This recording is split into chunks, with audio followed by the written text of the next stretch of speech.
Good morning. We have had some hot days here, and I need to haul some water to the cows. So I ran out early this morning and got my tank. This is a 550-gallon tank, and it usually lasts them about 2 weeks when we have this 100-degree plus weather. So about once every other week, I come to the shop and I take out about 500 gallons of water.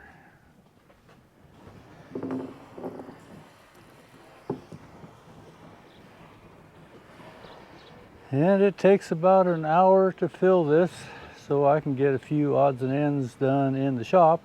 And I think I'm going to haul 2 loads today. I need a load into my 3,000 gallon storage tank, and then I'll freshen up the stock tank. That's a 300 gallon tank.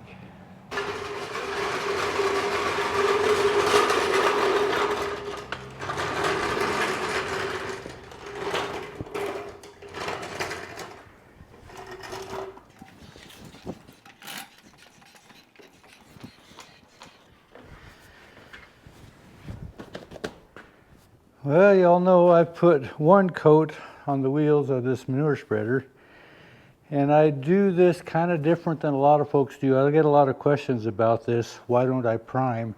And I think I've touched on it a little bit in the past when I've been painting the rest of this.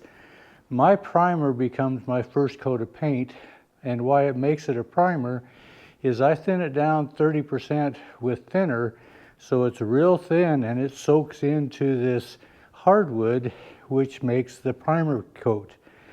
So then I'll take a 220 grit and do a light sanding and put a second coat, and it could be a little bit thicker on it, and that'll be my finish coat before I start to do the striping. So we have a number of benches along Main Street on the sidewalks, and these were all painted last year. These are 2x6, just soft pine. Fresh coated last year, and you can see all the paint that's peeling off of these. Well, this peeling effect is because there was poor adhesion to the wood, and this is even a softwood. If this was primed with the first coat, even if it was a primer coat, and that first coat was thinned down, the adhesion would be much better than this. This is only after 1 year.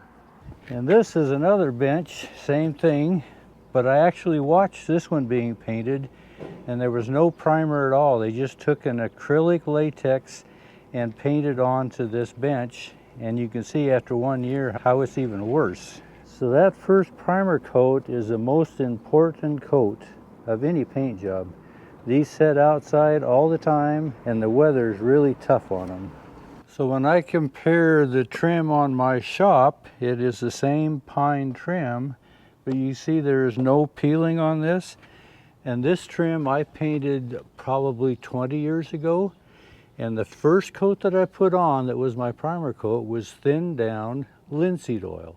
And then I took my latex paint on top of that and did my top coat. That first coat of thinned down linseed was my primer, and you can see now 20 years later, this still has not peeled, and those benches have peeled in 1 year.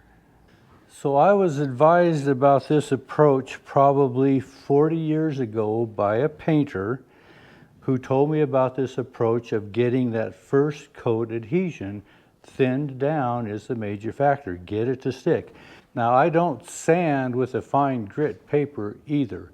The finest I sand with is 80 grit. I want the surface of this wood to be rough so it has something to grab a hold of, and that first coat of primer thin enough that it can soak in. That adhesion coat is first and foremost.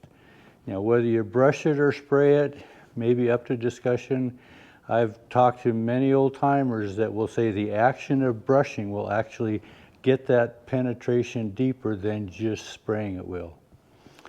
I don't know, I have done both. And another factor in this paint process is wiping any unprimed steel down with vinegar. It acts as a metal prep and will help that paint adhere to the steel. I've painted complete buggies this way, and years later have gone back and looked at those, and that paint job has still adhered, still looks good. It's a very durable, long-term painting process. And that's what I've done on this manure spreader. So while my water tank is filling, I'm going to spend some time sanding on these wheels, getting them ready for the second coat. Now this approach to painting is not the approach I would take to a vehicle like that two-seat Democrat buggy that I restored.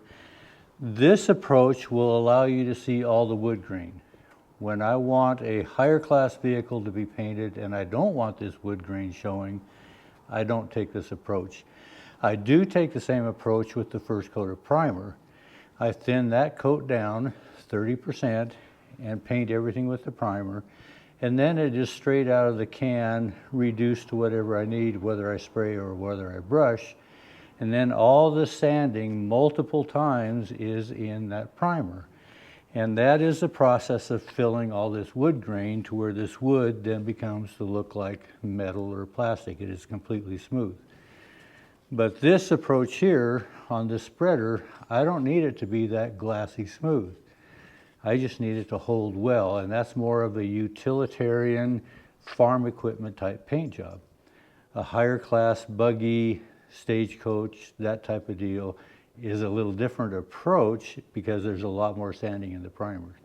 But that first adhesion coat is the same in both.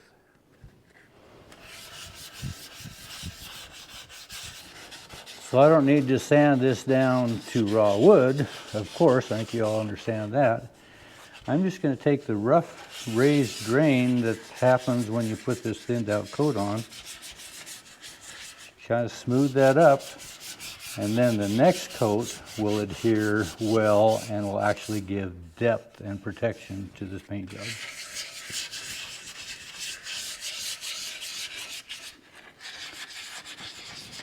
Just a light sanding process.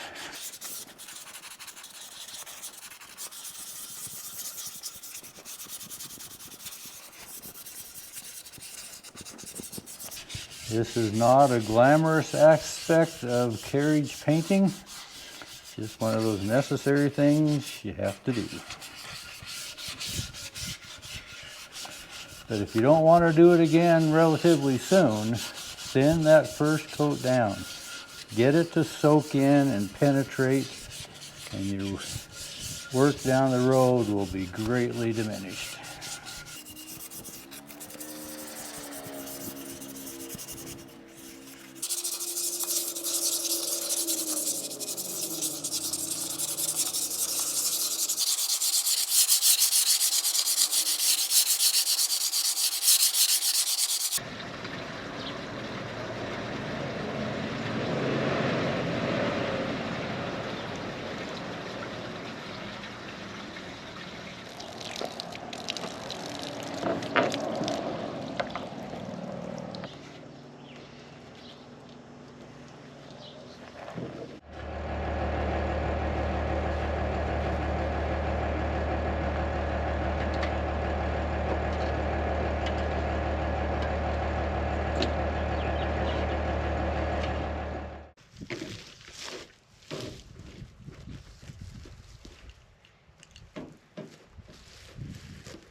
Well, I'm back for load number 2. That was to the storage tank. I need another load out to the cows.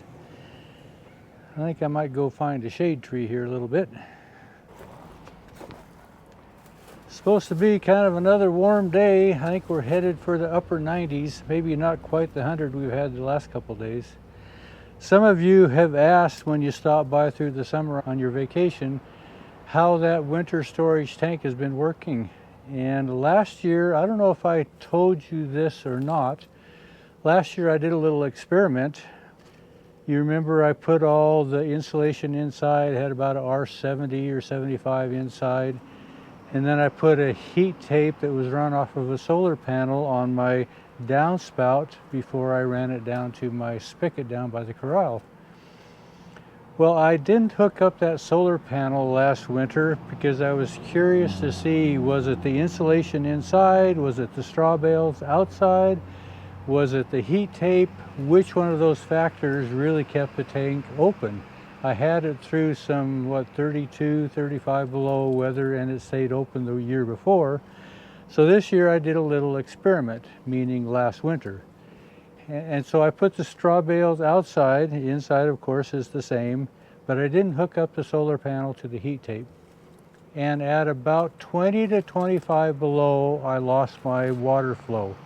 I didn't have any coming out on the spigot, which kind of concerned me. So I hauled water for a little while, but I hooked up my solar panel back to my heat tape, and within 24 hours at that 20 to 25 below, I had my water running again. So now I know that that heat tape is a crucial factor in making this whole thing work. There's 6 feet of drop from the tank down to my underground buried line to my water hydrant, but there's 2 feet of lateral from where it comes out of the tank before it goes down. And I think it is that 2 feet of lateral that I didn't have insulated well enough, but the heat tape kept that thawed out because, of course, heat rises. So I left it plugged in through the rest of the winter and everything worked well. So it was a combination of factor, but a crucial part of that is my 12-volt solar-powered heat tape. So I may consider adding some insulation around that 2 feet of lateral to where it is a little more airtight. That might be a factor. I don't think the water tank itself is in danger of freezing. 3,000 gallons is a lot of water to freeze. But it's my lateral 2-inch pipe before it goes down that gave me the problem. So between the two, I know that when I get to that 10 degrees below, I better be hooking up that solar panel the way it sits right now. Anyway, I've got an hour before this next tank fills up. I'll go back and do some light sanding on my wheels, make a little progress there.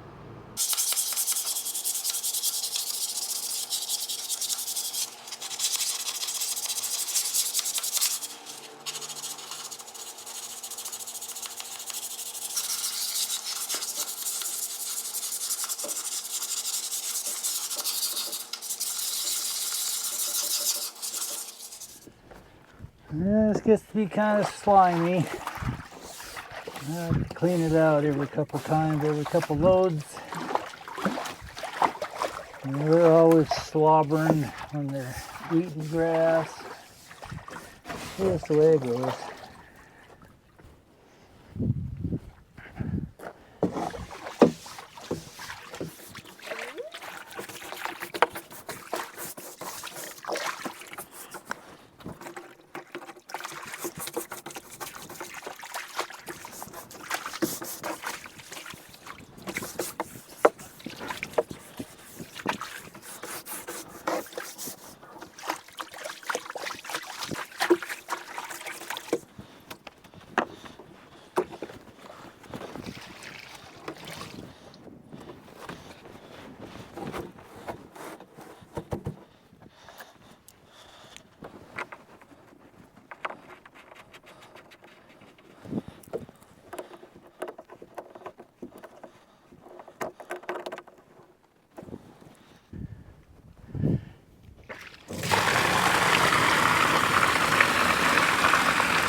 This time of year when the grass is getting dry, I put out a 22% protein molasses tub. Up their intake a little bit.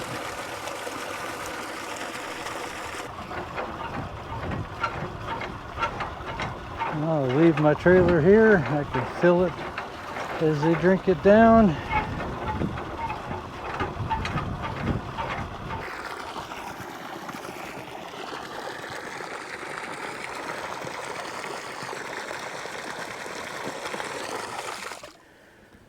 That's a whole lot more palatable.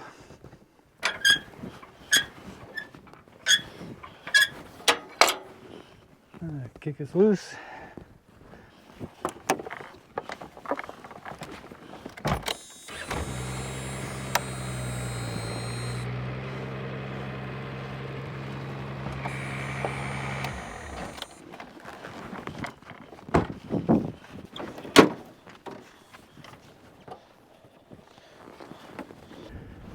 And I do hang a dust bag here. They like to get underneath the fifth wheel of this trailer.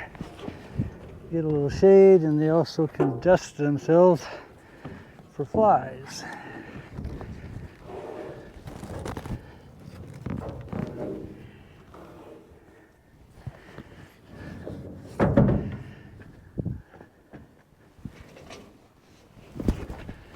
As they walk under that, this dust comes out, spreads on their back, helps keep the flies down.